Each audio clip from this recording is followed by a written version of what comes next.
Hey guys, Grasson here, and today I'm going to show you how to build the most efficient ship in Minor Gun Builder. So first off, we're going to buy the Eco Ship, the Eco Seeker.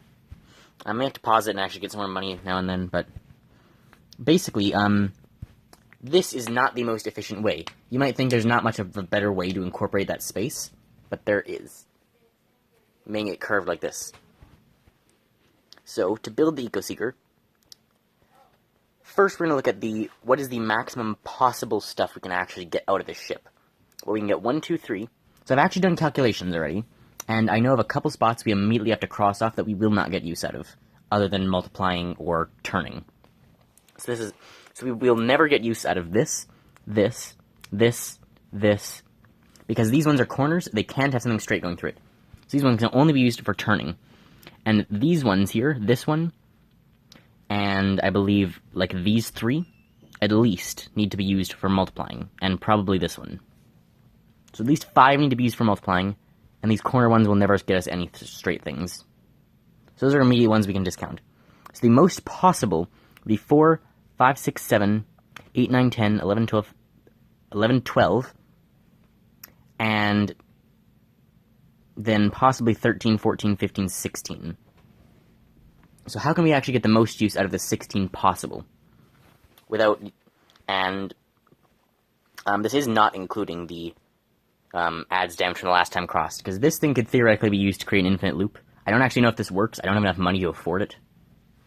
So we're not using any of the adding ones, we're just using the straight line ones. So first off, you'll put an AoE, and a couple of these here. And then what we want to do is we want to run it somehow this way, and then this way again. So if we turn, that's 3 turns and we don't actually get anything out of it. What we could do is we could turn this way, and then start running this way, which is more efficient than going straight. So we're going to turn there,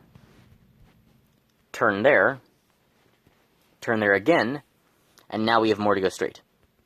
So we're going to, again, add bullets. And then we turn up. And then we turn the side again. And then we're going to go through there, get 3. Turn up. So here we're only losing out on 1 and 2. There is also something that you will always lose, after coming up, you will always lose one behind the turn into your first going sideways. So going side to side is the most efficient. Usually, with this side to side method, you will lose corner pieces like this to force turning. You will always lose one behind the initial turn to start, and you will always usually lose these line bits at the end as well. So the actual most we can have is 1, 2, 3, 4, 5, 6, 7, 8, 9, 10, 11, 12, 13. 12. So 12 would be like the theoretical limit of how many of these we can have while still doing the proper multiplication to get all of these most efficiently as well. So from here, we're going to multiply it. So here, I've only got a single 3-way multiplier. So in this case, so normally to multiply, it's actually better for me to just turn because I don't have enough multipliers.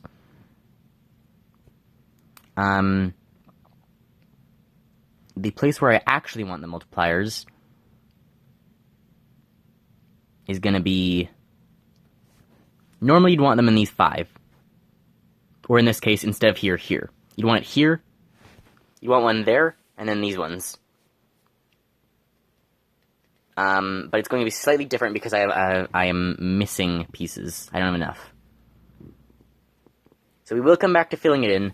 Give me a second to think about what the most efficient way to do this is with only...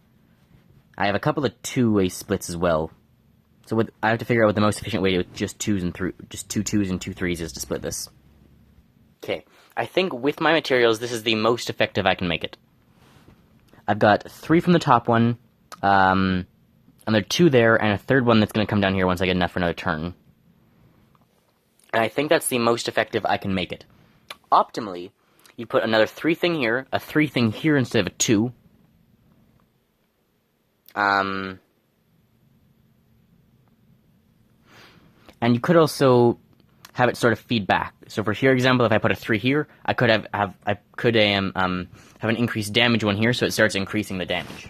And again, I don't know if it'll loop or if it'll only do it once, or how exactly that works. If it'll only actually take things before it, you could also like split it here so it goes up. So there are different things. It does change a lot when you add this, and depending how this works. If this allows for infinitely getting stronger and stronger damage over time,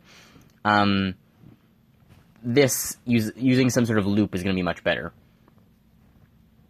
But if you've only got 2 of each multiplying piece, this seems like the best setup that's possible.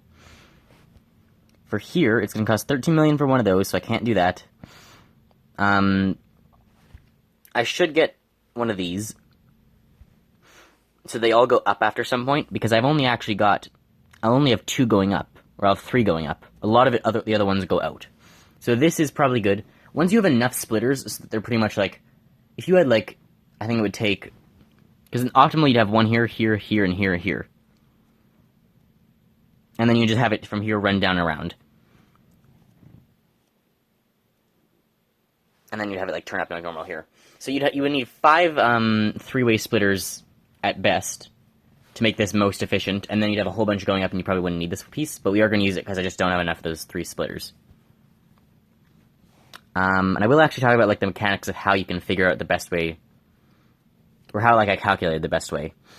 The other best ones are probably just to add are probably like a bounce and damage.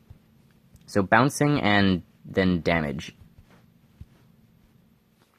So we add a bounce, we add 2 damage, and then we have this one here who could just, like that can get something of its own.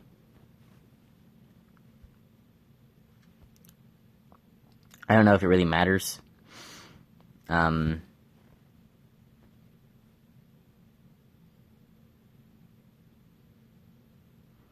20% of its damage to falling projectiles. Is this like another thing that could like how do these ones work? It adds 20% of its damage to falling projectiles. Doesn't that mean it'll just get stronger and stronger? I guess I'll try this. I don't know what it's going to do exactly. So I need one more turn, but the actual math for calculating it, I don't like this view, is going side to side is always going to be best, but you are always going to lose a certain number of them. So if for going side to side, you're always going to lose the sides. You're always going to lose the sides. You'll lose the corners anyway, but you're losing the sides as well, these two turns going back and forth. You will also always lose one of them behind the first turn, assuming this part's straight. If this is open, you can just go straight to the straight left and then start turning, but then you're losing all this right bit. So you will always lose at least one behind the first turn. And I don't think there's a way to make it more efficient. Theoretically, if you had a giant open area, you strung it this way, and then you started coming back this way, then you went down, like down here, and then sideways, and then back up in this way, and then like up this way, but then the whole thing's like off a bit. That's not what I'm going to do. So, you will always lose a bit behind the first one turning, and you will always lose these corners to either turning pieces or just forced emptiness. But going side to side is always better than going straight up. It adds more room. It's also not worth to split first and then start building multiple lines, even if you can fill everything out, because it's going to be much more expensive. And the one line doesn't multiply its strength so much. You get a bunch of weaker lines instead of one super strong line that's then multiplied crazy at the end. So here, I need enough for this one more turn, so we can try this one out.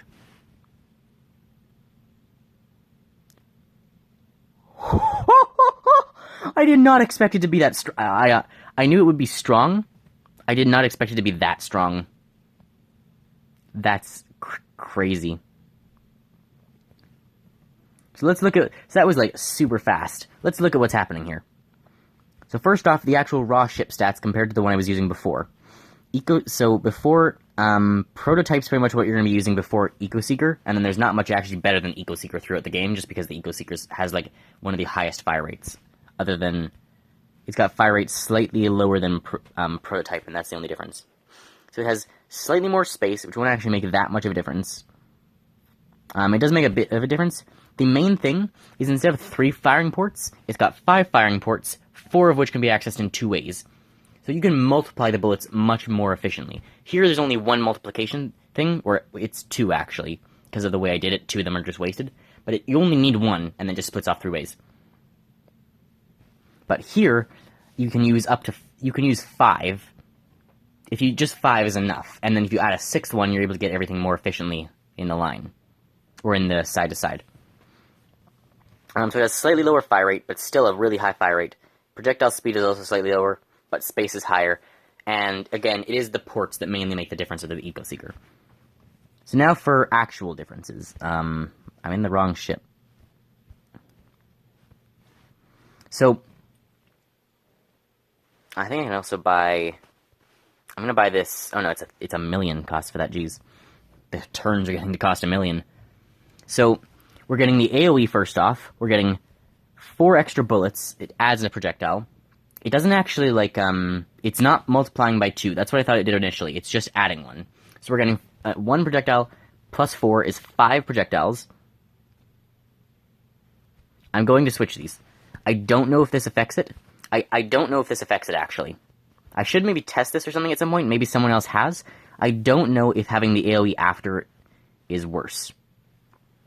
Or is, better or worse. I don't know if once the one has AoE, they all get AoE. But I'm going to put the AoE after just in case. So we have 4 projectiles, all with AoE guaranteed. After some distance, projectiles fly upwards, meaning the ones that are going out sideways are going to go up afterwards anyways. Which is good, because otherwise they could just be going sideways, and we might not have enough forward firepower because of how we had to temporarily build the ship, because we didn't have enough of these. Bounce 1 time in a random direction means after they hit something, they're going to obviously bounce, which potentially adds more firepower. Straight up strength increases here. You could also remove this one as a strength increase instead if you wanted. That could allow it to, I don't know, maybe that'll allow it to more effectively kill blocks. I don't know the numbers of damage. This I think is just just there. I don't think it matters too much. It's only being used for one thing. So that's probably not playing into it. And then of course we have the multiplication. We've got 4 AoE plus 2 damage bullets that bounce, that go straight up after a while, and we're actually firing in the amount of 1, 2, 3, 4, 5 places. So we're firing them left, up, so we're firing them to the left and right, up, and another up. Which makes it look like, let it load, like this. So we're firing, it's hard to see, but we're firing left, right. It's really hard to see. Can they stop bouncing? I'm just going to hold still and they'll stop bouncing eventually. So we're firing left, right, short left, right. So we're firing to the far left, short left and right, and straight forward. As well as slightly to the right, slightly to the right forward. And we're able to shoot straight, because we're shooting straight sideways, we can just carve through this here. So we can just move sideways. We can easily destroy whatever we want. It's amazing for farming. Eco-Seeker is after you use Prototype, which should be what you're using for quite a while, go straight to Eco-Seeker. Don't use Scout. The lower fire rate does not make it worth it. The high fire rate ones are what you want. The Eco-Seeker is a very good ship. I'd say it's what you should go to straight after Prototype. 335, that's the best one I've had now. So how I actually came to this, I realized that obviously the corners can only be used for corners. And just because of the way it works, you're always going to lose some behind this. So this can still get better. So once I implement the turn here, we'll have another one shooting forward, and change this to a 3-way to add 2, change this to a 3-way to add 1, and change this to a 3-way to add 1. You could also change this to a 3-way and this to a 3-way, which would then require 6 3-ways, but then you also get the straight line here to make that one slightly more powerful going in. And I think this might also be worth changing. I'm not sure to what.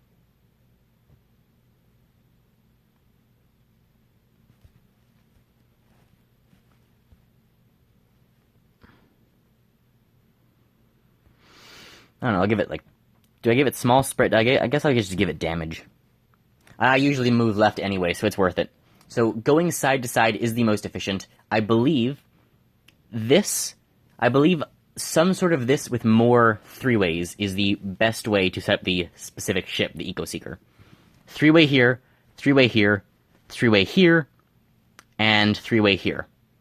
And then some sort of boost here and then the turn here that I can't afford right now. That is the best way to set up the Eco-Seeker.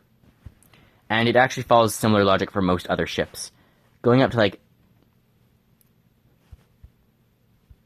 Eco-Destroyer, Eco-Death. Green Death, everybody! We'll use the solar panels to kill everyone. At least for most, like, normal ships. This is a bunch of gaps in it, but for most normal ones, like this, things follow, like, similar logic. So, actually, no, this one's backwards. This also doesn't follow similar logic. Dead Star, sure. They all get weird later, but Dead Star, for example. Side to side is the best for this one. So, like, for example, don't bother immediately turning left, it's not going to do anything. Go up, and then start going left. And then up, left, up, right. Up, left, and then somewhere up there, like somewhere eventually there you're going to have to split, and then have it all going out that one way. But left, right is the most efficient. For some of them, it does get, like, really weird. Like, cargo ship, it might actually be more efficient to go up, then split, come down both ways, then come all the way down, turn, split, and then go up while splitting, and then, like, up while splitting three ways, and so, like, how would this be done? Three-way splits all the way up, and then two-way splits on the side? This one's really weird because of how many ports it has. Is there a better example? This one, sure. No, this one... Enterprise, sure. For Enterprise, immediate left, then right, up, left, up, right, and then we're going to lose those ones behind. Then up, left, leaving some space so you can multiply and bring it around. Any of the ones that have their shooting in front and, like, decent space are actually going to be worth it more going left and right than up. So here the best way, left, up, right, only 4. Then, I think for, here it's actually more efficient to go up. So here it's more efficient to go the same strategy, but instead of going left, right, go up, down. So up, right, down, up, left, down, left, up. And then at the top again, you multiply it in whatever way. Space Shuttle is actually the perfect example. Left, up, left, right, up, left 4, and then up. And then start multiplying. So for anyone with enough for any of them with enough space, I believe 3 is where it's, like, no longer worth it, because then 2 of your 3 are turning ones. But if it's got, like, 4 space, or if it's like here, it's long enough. This is a 3x4, so it's worth just doing it the other way. Might follow similar logic for other ones. For these ones, it's best going up, and then down, and then up, and then you have to multiply it in some way. For the circle ones, I have no idea how these would work. For the circle ones, you have to, like, pretty much turning is the only way you can use any of the corners. So these circle ones that say, like, this one has 37 space, you can actually immediately realize that 1, 2, 3, 4, 5, 6 of this space just doesn't work. For the Dead Star, 1, 2, 3, 4, 5, 6, 7, 8, 9, 10, 11, 12, 13, 14, 15, 16 of these spaces cannot possibly be used. This ship really only has, like, or they can only be used for turning. So the ship has a lot less space than it seems, because a lot of your space will just be wasted. For some of these ones, it's just the weird positions. I have no idea what you're supposed to do. Like Archmage, Eco-Death, it seems like you're just going to spend money on going multiple ways. This one, you just have to, like, turn it backwards and then get it to shoot forwards for you, using, like, the after a certain time goes forwards. This one is hilarious. This one you can get from, like, the secret thing. This one, like, has to go forward, and then you can just shoot a couple extra bullets. It does almost nothing, but it's funny. The shot back is the, like, weaker version of this one. But yeah, so the most efficient way is going left, right when possible. And again, as you can see, super efficient ship. You see all these balls? And I'll compare it to my other ship. My previous ship was the prototype going back and forth. Still strong. It's not as strong. I gave it some spread. So, and that's the other thing. I was using some for, like, spread because it's such a smaller ship. It kind of needs spread to be better at farming. But with this one, I don't need to waste any space on spread. I can just make it more powerful. Because it's got so many more ports, it can shoot sideways. The prototype can only even shoot forward. This one can shoot sideways. It will get a little laggy with the bouncing. You could take out the bouncing, just add extra damage or something. Might even be something I consider doing. But, yeah, that's how you make the best ship.